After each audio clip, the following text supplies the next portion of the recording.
economía pues es una ciencia que no es exacta y que ahora todo el mundo tiene mucho interés en ella a raíz de la crisis.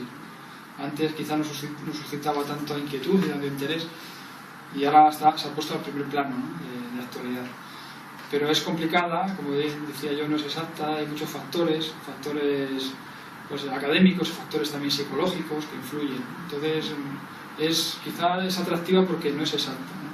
Entonces, tú piensas que un determinado hecho va a tener una determinada repercusión predecible y luego no es así. Hay muchos más factores que influyen.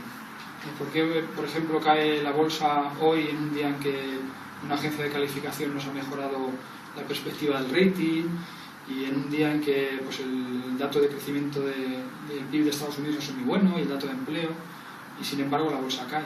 Entonces uno se piensa, ¿y por qué puede caer la bolsa, ¿no? Entonces hay muchos factores que tienes que analizar, y eso es lo bonito de una sección como economía, diferente a todo lo demás.